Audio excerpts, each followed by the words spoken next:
All right, let's take a look at this real interesting Psalm 83 war reference we have here. In the prior series, we took a look at this in an overview way and said that Psalm 83 was rather new in terms of people looking at it as current day Bible prophecy. And that really was popularized by a Bible scholar named Bill Salus. And if you go to his website, it's prophecydepot.net.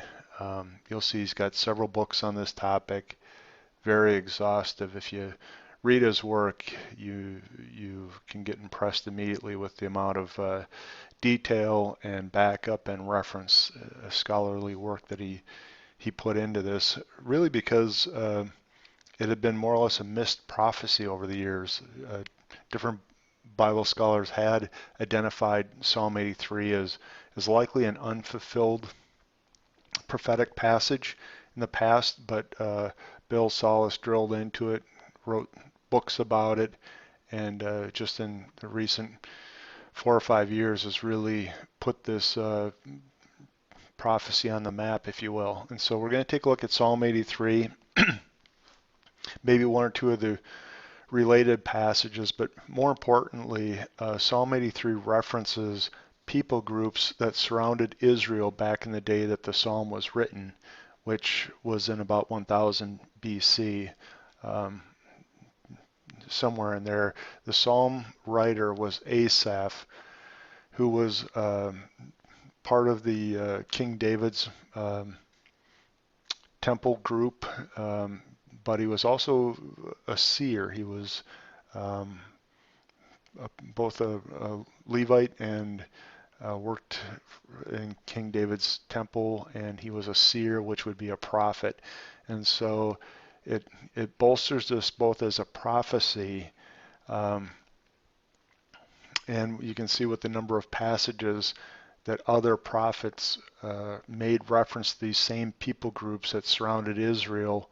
You'll see that this is a very significant event in terms of the Bible. And we know that it's current day because Bill went back and traced who these people groups were from a current day perspective, and you'll see that they're the neighbors surrounding Israel, and that this prophecy is very likely about to happen. So let's take a look at Psalm 83 and go to a Bible Gateway and check out what it has to say. Okay, here we are, Psalm 83. Again, the English Standard Version, just one of the versions I like. Um, O God, do not keep silence. Do not hold your peace or be still, O God. For behold, your enemies make an uproar. Those who hate you have raised their heads. They lay crafty plans against your people. They consult together against your treasured ones. They say, come, let us wipe them out as a nation. Let the name of Israel be remembered no more. For they conspire with one accord. Against you they make a covenant. The tents of Edom and the Ishmaelites, Moab and the Hagarites, Gebal and Ammon and Amalek, Philistia and the inhabitants of Tyre. Asher also has joined them. They are the strong arm of the children of Lot. Do to them as he did to Midian, as to Sisera and Jabin at the river Kishon, who were destroyed at Endor, who became dung for the ground. Make their nobles like Oreb and Zeeb, all their princes like Zebah and Zalmunna, who have said, let us take possession for ourselves the pastures of God. O my God, make them like a whirling dust, like chaff before the wind, as a fire that consumes the forest, as the flame that sets the mountains ablaze. So may you pursue them with your tempest and terrify them in your hurricane. Fill their faces with shame, that they may seek your name, O Lord. Let them be put to shame and dismayed forever. Let them perish in disgrace, that they may know that you alone, whose name is the Lord, are the most high over all the earth.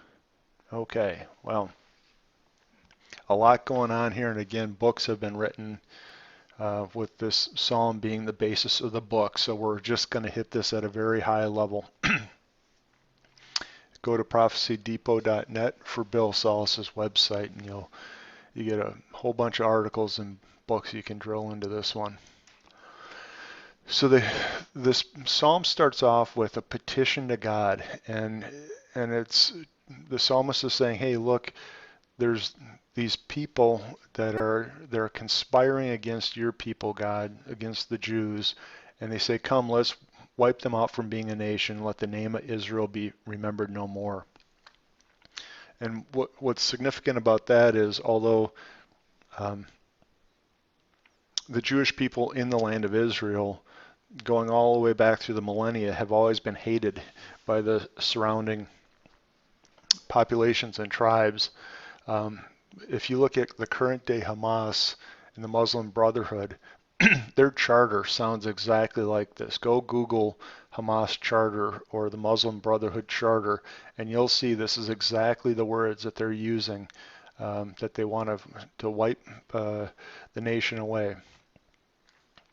So they make one accord and one covenant, and again, the Muslim Brotherhood is not affiliated with a specific country, but the Brotherhood is spread around most of the Middle East, and now the different areas of the Muslim Brotherhood are coming together against and planning against Israel. So this fits to a T. There's reference here now to a bunch of people groups, and we're going to take a look at a website that sort of puts those into today's current people groups.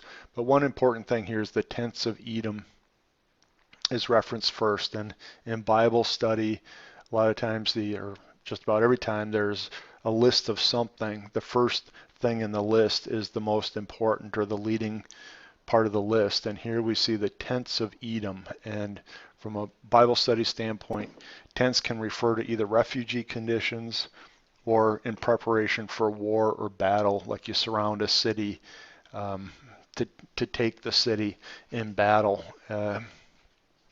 If we take the first reference, which is refugee conditions, that's exactly the plight of the Palestinians, that for 65 years since the failed war that they had against the Jews in 1948, they've been, quote, refugees. They call the Jews occupiers because they're not in, quote, their land. And so this fits to a T the current conditions.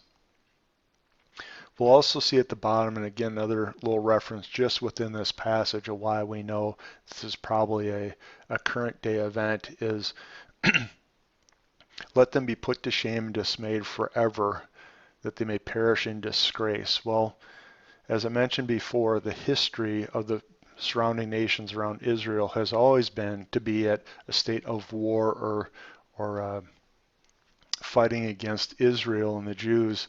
If this prophecy had come true some point in the past, the people that surround Israel would have been put to shame forever. And so we know that since it's still happening today, this prophecy isn't fulfilled because it's continuing to go on. So those are the references and how we know it's a latter day kind of a prophecy. This middle piece in here, reference to do to them as you did to Midian and whatever. You can go back if you want to look in the back of your Bible and make reference to Gideon in the battles Gideon had. It's the same thing.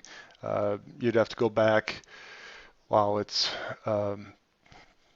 probably the 1300s BC, somewhere in there, 1200s BC, when Gideon was part of the Jewish culture, and they were getting invaded and raided by the surrounding neighbors, and these huge armies were coming in, and they were trying to plunder and take away basically the wealth of Israel in that day. And God raised up Gideon, who was actually hiding from these big band of armies. He was hiding somewhere in a corner in a threshing floor, and God told him, nope, you're my guy. And he was allowed to take 300 people against tens and tens of thousands of warring invaders, and God supercharged them, and they completely decimated the warring invaders. And so this is the plea from Asaph: is remember what you did, God, with Gideon in all of these battles, do that again to the same situation where the neighbors are threatening your nation, Israel. You know, make them like a whirling dust and like chaff before the wind. So that's the gist of this prophecy, is the neighbors of Israel threatening to come in and make Israel a nation no more, wanting to come in with a warring band of armies to plunder them, and here's the petition to completely wipe them out.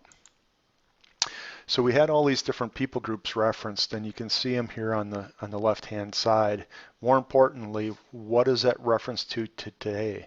And Bill, here's where Bill Salas did his homework and went back and said those people groups today are represented by the following places. And you have the southern Jordanians, Saudi Arabians, central Jordanians, Egyptians, Lebanese, northern Jordanians, the Arabs of south of Israel, and the Sinai, the Palestinian refugees, and we talked about them, Hamas and the Gaza Strip, okay, Hezbollah and the southern Lebanese, the Syrians, and perhaps the northern Iraqis, which I believe are the Kurds, and the children of Lot, Moab, and Ammon, again, are Jordan. So you have all the surrounding nations today. It's exactly the same scenario, and they all hate Israel, and they're all banding together, many of them under the banner of the Muslim Brotherhood, and they want to take Israel out and make it a nation no more.